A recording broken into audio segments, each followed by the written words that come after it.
Dear students, welcome to our channel. In this video, let us have a discussion about capital budgeting. For any organization, their key functions could be finance, marketing, human resources management, production and systems.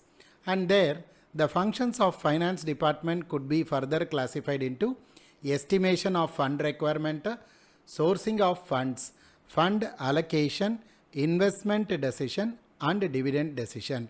A detailed video is available in our channel. Please find time to have a glance over that. Of these key functions of the finance department, investment decisions could be broadly classified into revenue expenditure and capital expenditure. The revenue expenditure, where the benefits are for a shorter period, it is spent to sustain the business profitability. Examples are repairs and maintenance of assets.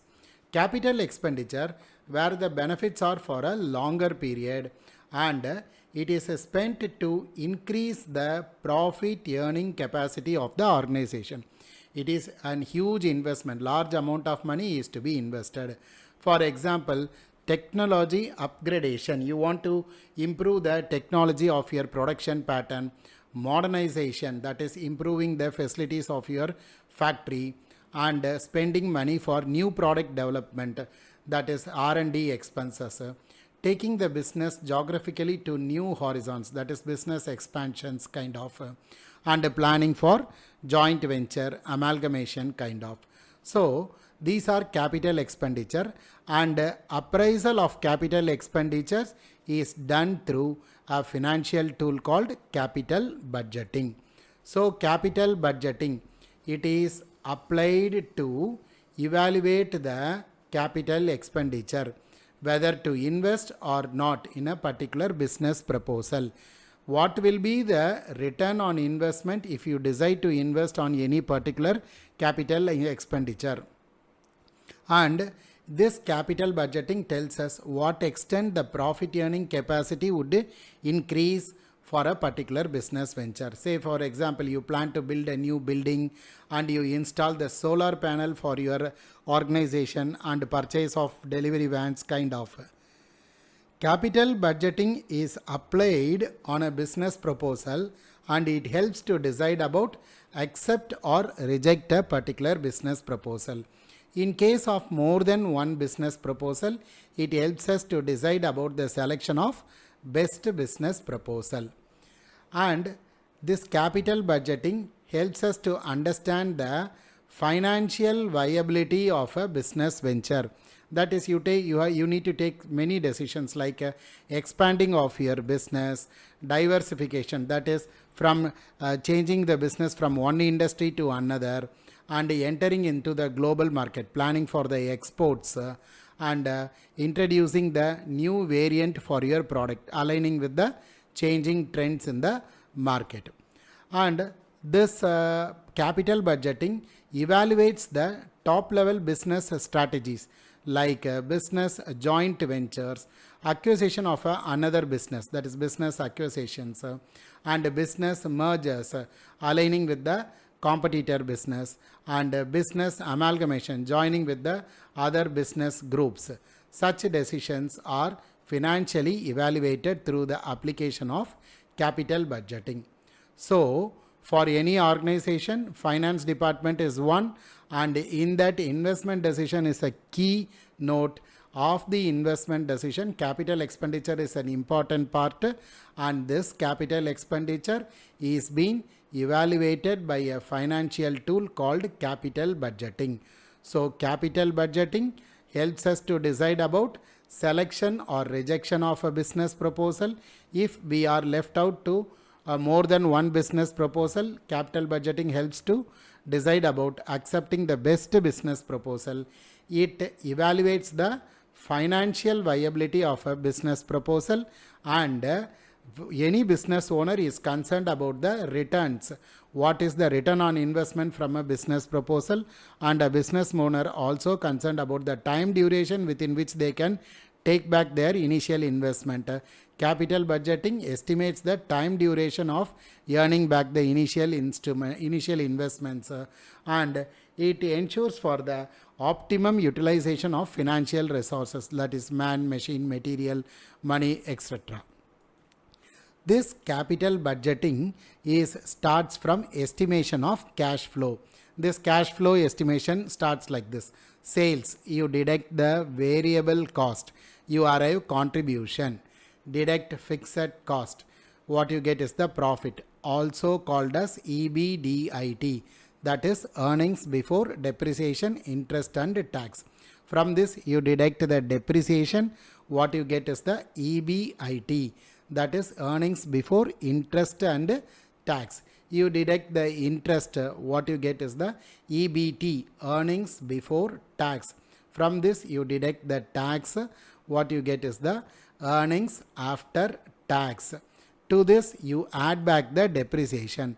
The reason for adding back the depreciation is an non-cash expenses. It is just a charge over the asset.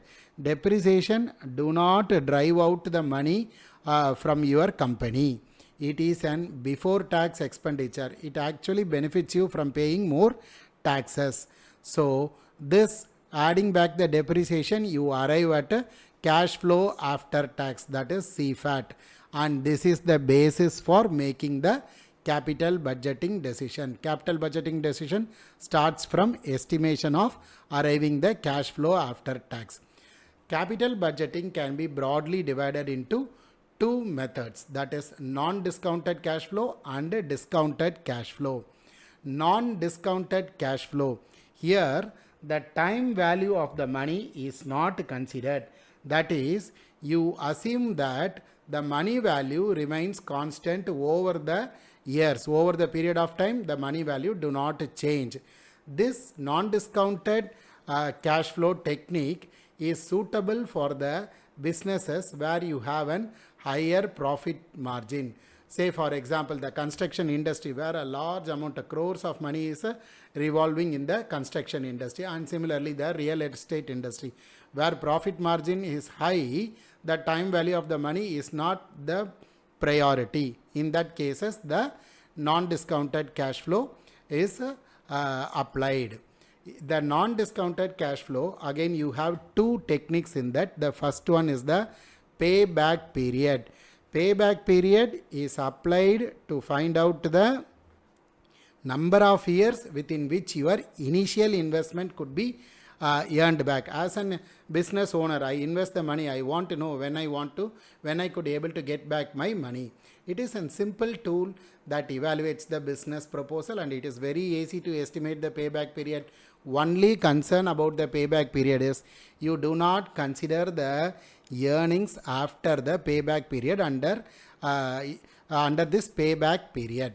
Then accounting rate of return, the next non-discounted cash flow technique. Here the business profits are measured by comparing the average profit that you earn a certain period of time with the investment that you made for the particular business. That is average profit divided by net investment, you will get the accounting rate of return. When you compare more than one project, the project having higher accounting rate of return would be selected. Then discounted cash flow method. Here the money value of the time value for the money will be considered. That is, the money what you have today may not be equal to the money what you are supposed to get in the future. That is, the money value changes over the period of time. This discounted cash flow is suitable for the businesses where the profit margin is not so high. For example, the FMCG, fast moving consumer goods industry, may apply for this discounted cash flow method, and because of their lower profit margins are comparatively not high profit margins. This discounted cash flow method has three techniques. First one is the net present value. This net present value is applied and it estimates what is the present value of all the future cash inflows from a particular business venture. That is, what is the today's value about the future. You start a business, you expect to earn it for some time, and what is the today's value of that future money inflow. When the net present value is positive, the project could be accepted. When the net present value is negative, the project is to be rejected. In case of more than one business proposal, that proposal having the higher net present value is to be accepted. For example, you have 3 business proposals in front of you for your organization. First one is you plan to expand your business. The second one is you want to modernize your machineries. The third one is you want to join hands with your competitor. 3 business proposals. You do some mathematical calculations and you arrive the net present value. Comparing this, the higher net present value is for the proposal of modernization. So you accept that business proposal. The next technique is the profitability index. This is an ratio between the cash inflow and the initial investment. The total present value of all the cash inflows are estimated. What you have estimated in the net present value, you divide it from the initial investment. When profitability index is greater than 1, you accept that project. When it is less than 1, you reject that project. In case of more than one project, that project which is having a higher profitability index is to be selected. The special aspect of the profitability index technique is it helps to compare the business proposals with different durations. You are left over with more than one business proposals. Say for example, one business proposal would yield for 5 years, the other one for 10 years. When the project duration is different, this profitability index helps us to decide about which business proposal would be the best proposal for selection. And it also helps to understand the attractiveness of the investment aspects in the business proposal. Internal rate of return, the third method, the third technique under the discounted cash flow. It is an estimation of a discount rate. This discount rate is the present value of all the future cash inflows to the initial investments. That is, for a certain duration, you expect some money inflow from a business proposal.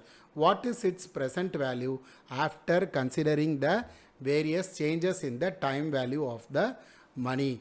This is equating the initial investment. This percentage is equating the initial investments to the present value of the cash inflows. In case of more than one project, that project that is having a higher internal rate of return could be selected.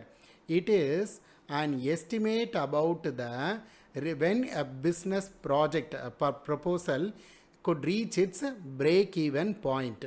So this is the special aspect of the internal rate of return.